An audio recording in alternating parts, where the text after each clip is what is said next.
Então, após Pedro trabalhar um pouco, né, esses falsos profetas, o que eles ensinam, né, e o ensinamento deles era exatamente esse, né, a questão de que desde a antiguidade diz que Jesus vai voltar, desde sempre as coisas vão mudar, as coisas continuam do mesmo jeito, né, como eles argumentam. Onde está a promessa da sua vinda? Cadê a promessa? Jesus não vai voltar? Até hoje não voltou. Desde que os pais morreram, todas as coisas permanecem como desde o princípio. Nada disso. Ele não vai voltar. Cadê? Vai voltar coisa nenhuma, né? Então Pedro, como rebater eles? Como é interessante porque se você vai ver em todos os momentos do texto, Pedro tentando levar as pessoas, volte-se para as escrituras. Volte-se para a palavra de Deus. Avivamento, oração, palavra. Vou repetir.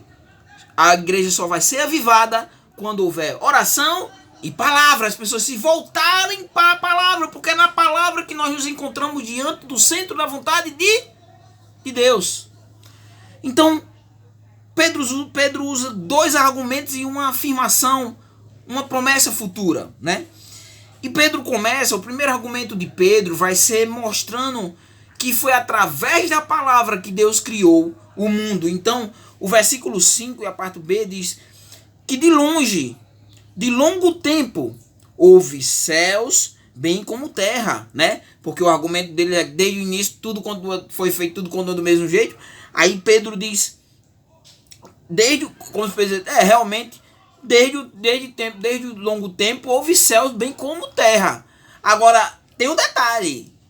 Como que essa terra surgiu? Aí Pedro vai dizer, a qual surgiu da água e através da água. E qual foi o meio que tudo isso aconteceu? Pela palavra de Deus. E aí Pedro estava remetendo o que? Gênesis capítulo 1, versículo 1, que diz, no princípio Deus criou os céus e Deus criou a terra. E Deus não só criou os céus e a terra, mas ele fez separação entre a água e a terra. Gênesis 1:9 diz, então Deus disse, junte-se as águas que estão debaixo do céu num só lugar, que apareça uma parte seca. Então a primeira coisa que Pedro, o primeiro argumento que Pedro usa para rebater, para conduzir as pessoas as promessas que ele trabalha logo no início do texto, é a criação do mundo. Mas Pedro não para por aí. Pedro trabalha que também através da mesma palavra Deus trouxe o juízo no passado, na época de Noé. Gênesis, lá no capítulo 6, você vai ver que o povo vivia rebelado contra Deus, o povo vivia na incredulidade, o povo vivia uma vida promíscua, uma vida distante de Deus, e Deus prometeu destruir o mundo, e ali encontra Noé, um homem íntegro e justo, e poupa Noé, e poupa sua família, e poupa as mulheres dos seus filhos, né? Mas o texto começa dizendo assim, o versículo 6, pela qual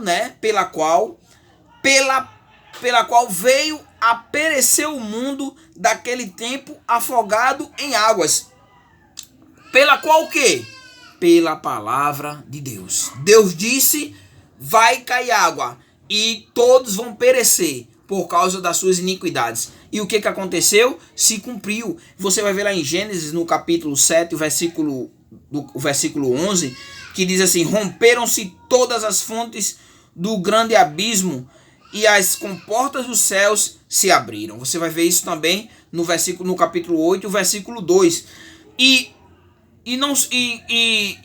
tudo isso através da palavra. E tudo que tinha fôlego de vida em suas narinas, tudo que havia em terra, capítulo 7, versículo 22, em terra seca, morreu. Então, Pedro está chamando novamente, está chamando a atenção para combater o ensino de que ele não viria, mostrando para eles a criação do mundo e mostrando para eles que foi através da palavra que Deus trouxe o juízo na época de Noé. E Pedro manda eles olharem, conduz eles para olhar para a criação, conduz eles para olhar o juízo de Deus no passado e convida eles para olharem para o juízo de Deus no futuro. O texto, o versículo 7 diz: pela mesma palavra, quer dizer, pela palavra a terra foi criada, pela palavra Deus trouxe o juízo na época de Noé, e pela mesma palavra no futuro, pela mesma palavra, os céus e a terra que agora existem foram reservados para o fogo. Então, pela mesma palavra, os céus e a terra passarão pelo fogo, estão guardados para o dia do julgamento. E quem é que está guardado? Não só a terra, que vai ser, como o texto diz, reservado. O texto diz que a terra será reservada para o fogo, mas todos os perversos serão destruídos. Então, Pedro conduz para essas promessas. Primeira promessa, que os céus e a terra que hoje existem passarão pelo fogo. A segunda promessa, que tudo isso acontecerá naquele dia, o grande dia do julgamento, o dia do Senhor, o dia do julgamento. Observe que esse dia virá, e Pedro diz que os perversos serão destruídos. Os perversos serão destruídos. Então essa é a forma que Pedro ele combate, né? Ele combate os falsos mestres, os falsos profetas, levando o povo para esses argumentos históricos, tanto da criação quanto da época de Noé, quanto para o futuro. E o que isso nos ensina? Qual é a pedagogia disso tudo para a minha vida, para a sua vida? O que nós podemos tirar de ensinamento? O que nós aprendemos com esse texto? A primeira coisa, né? Você viu lá atrás, Deus criou o mundo, Deus trouxe punição na época de Noé, Deus traz uma promessa que lá no futuro todas essas coisas acontecerão. A terra passará pelo fogo, os perversos não prevalecerão, mas serão destruídos. Então, o que isso tudo nos ensina? A primeira coisa, põe isso na sua cabeça, meu irmão. Quando você contemplar que a sociedade, que a humanidade cada dia mais perversa. Agora, né, o conflito entre Estados Unidos e Irã e uma angústia no coração das pessoas de uma pré-guerra, uma terceira guerra mundial, todo mundo com bomba atômica, o mundo vai ser destruído. Calma, irmão. Deus está no controle.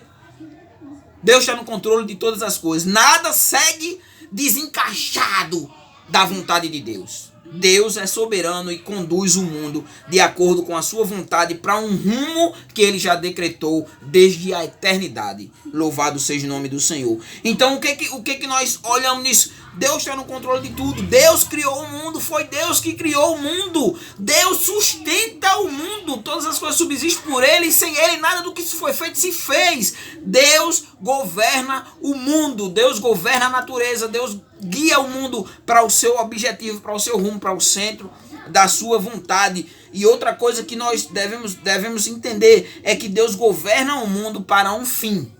Deus governa esse mundo e ele tem um fim para esse mundo. Louvado seja o nome do Senhor. Mas outro alerta que nos traz essa parte do texto com relação a como Pedro combate os ensinos dos falsos profetas e dos falsos mestres é que uma coisa que nós devemos botar na cabeça, meu irmão, você deve botar na cabeça, eu devo botar na cabeça, os irmãos devem botar na cabeça: o juízo de Deus virá. Então, os perversos, o texto diz lá, os perversos não prevalecerão. Veja que o versículo 7 diz que o dia do juízo e da destruição dos homens ímpios, né? No texto que eu peguei, a versão diz que todos os perversos serão destruídos. Na minha versão aqui diz que para o fogo reservado para o dia do juízo e da destruição dos homens ímpios, né? Então Deus trará juízo, o juízo virá. E aí eu pergunto, meu irmão, como é que está a sua consciência diante de Deus, né? Como está a sua vida diante de Deus? Quando esse juízo virá, quando esse juízo vier, você está preparado, meu irmão, para esse juízo? Como anda a sua vida espiritual diante de Deus? Você tem brincado de ser crente, ou você tem sido um crente fiel a Deus e buscado a santificação e a paz com os irmãos, sem o qual ninguém verá a Deus? E outra coisa também que esse texto nos convida, essa parte do texto: você tem aguardado o dia do Senhor, meu irmão.